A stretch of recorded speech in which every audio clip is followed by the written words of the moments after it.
नमस्कार, मी प्राध्यापिका जयश्री चौहान. काव्यपरी जयश्री ऑफिशियल या माझ्या यूट्यूब चॅनलवर क्रांतिज्योती सावित्रीबाई फुले यांच्या जयंतीच्या विशेष भागात आपल्या सर्वांचं मनपूर्वक स्वागत करते.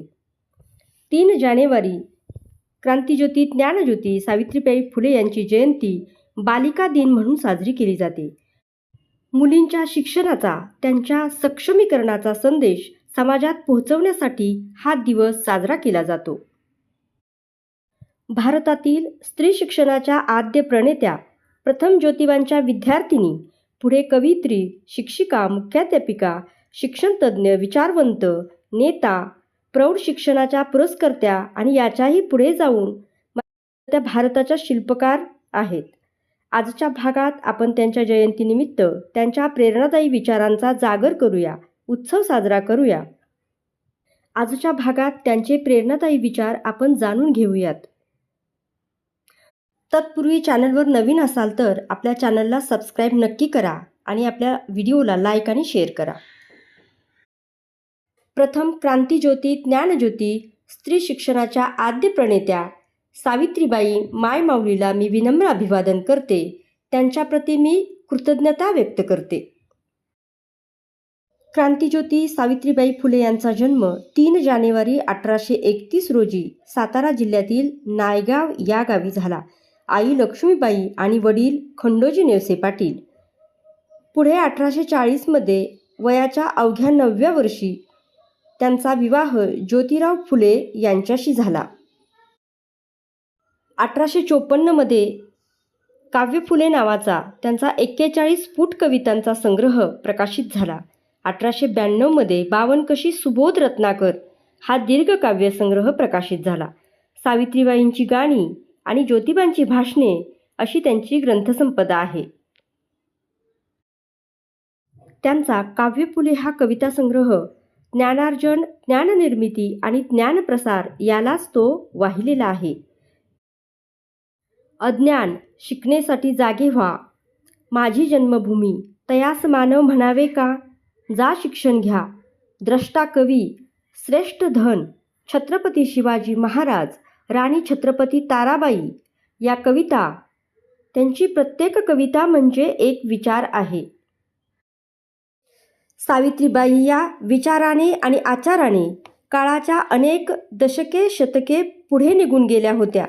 त्यांचे अनमोल विचार अनंत काळ सदैव प्रेरणा देणारे आहेत. आता पाहूयात त्यांचे विचार. जे लोक देशाच्या सुखाची, कल्याणाची काळजी बाळगतात त्यांनी हा देश उत्तमावस्थेत यावा यासाठी बायकांना विद्या शिकवली पाहिजे. आपल्या देशात अज्ञान, जातीभेद, भाषाभेद हे दुष्ट रोग आहेत. शिक्षण हे प्रत्येक व्यक्तीसाठी संधीची दारे उघडणारी गुरुकिल्ली आहे. ज्ञानाशिवाय सर्व काही हरवून जाते. आपण ज्ञानाशिवाय प्राणी बनतो. मुलींना शिकवा, एका पिढीला सक्षम करा. शिक्षण हे सर्वात शक्तिशाली शस्त्र आहे. त्यात जग बदलण्याची ताकद आहे.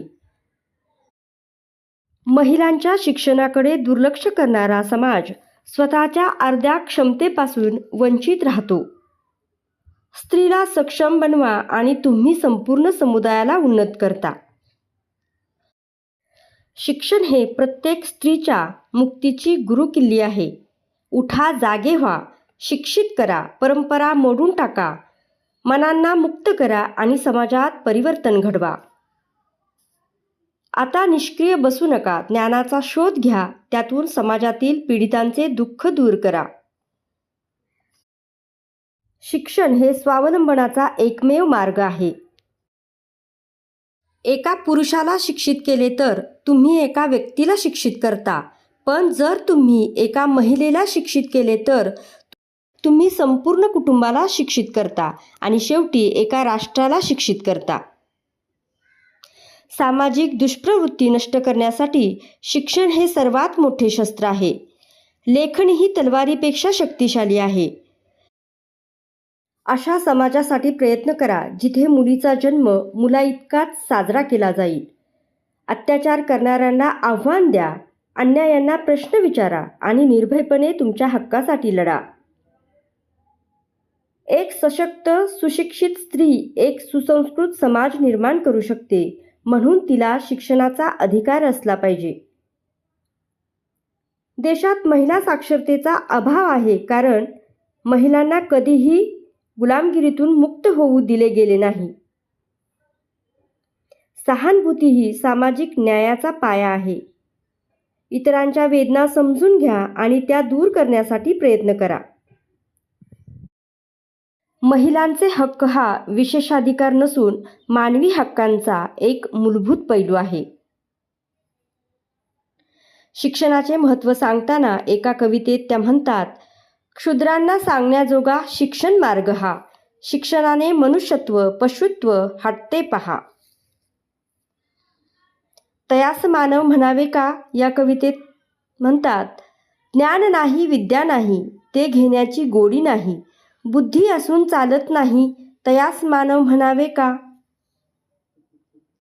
जिवंतपणी मरणाचे भोग भोगणारी स्त्री, रूढी परंपरा बालविवाह केशवपन सतीप्रथा रूढी परंपरा याच्यात पिचलेल्या स्त्रीची वेदना कवितेत मांडताना त्या लिहितात, काहो अण्णा मी तुमची लाडकी, का करीती मला बोडकी, काहो अण्णा मी तुमची लाडकी, का करीती मला बोडकी. मानवी जीवन विकसूया या कवितेत त्या म्हणतात, भयचिंता सारी सोडून या, भयचिंता सारी सोडून या, इतरा जगवू स्वतः जगूया, भयचिंता सारी सोडून या, इतरा जगवू स्वतः जगूया. मानव प्राणी निसर्गसृष्टी द्वयशिक्क्याचे, मानव प्राणी निसर्गसृष्टी द्वयशिक्क्याचे, एकच असे ते म्हणून सृष्टीला शोभवू मानवलेने, एकच असे ते म्हणून सृष्टीला शोभवू मानवलेने. अफाट त्याग समर्पण धैर्य, ज्योतिबांच्या खांद्याला खांदा लावून परिवर्तनाची चळवळ चालवली. पहिली मुलींची शाळा सुरू केली. बालहत्या प्रतिबंधक ग्रह काढले. स्वतःच्या घरातला हौद अस्पृश्यांसाठी खुला केला. बालविवाहाला विरोध केला. विधवांचा पुनर्विवाह घडवून आणला. ज्योतिबांच्या नंतर सत्यशोधक समाजाची धुरा सांभाळली. प्लेगची साथ असताना आजाऱ्यांची सेवा केली. दुष्काळात शेतकऱ्यांना मदत केली. यशवंत या मुलाला दत्तक घेऊन त्याला डॉक्टर बनवले. आज शिक्षण घेत असलेल्या आणि घराबाहेर जाऊन काम करणाऱ्या प्रत्येक स्त्रीची प्रेरणा सावित्रीबाई आहेत. त्या नसत्या तर काय झाले असते. त्या काळात समाजातील लोकांचे अपशब्द झेलीत शेणगोळ्यांची फुले करीत ही माऊली स्त्री शिक्षणासाठी अविरत झटत राहिली. शेवटच्या श्वासापर्यंत ती अखंड सेवा करत राहिली. अशा या माझ्या थोर सावित्री माय माऊलीला माझे शतशः नमन, माझे शतशः नमन. आजचा हा भाग आपणास कसा वाटला ते नक्की कमेंट करून सांगा. अशाच नवनवीन आणि माहितीपूर्ण व्हिडिओंसाठी आपल्या वाहिनीला सबस्क्राईब, लाईक आणि शेअर करा. पुन्हा भेटू एका नवीन भागात. तोपर्यंत नमस्कार. धन्यवाद.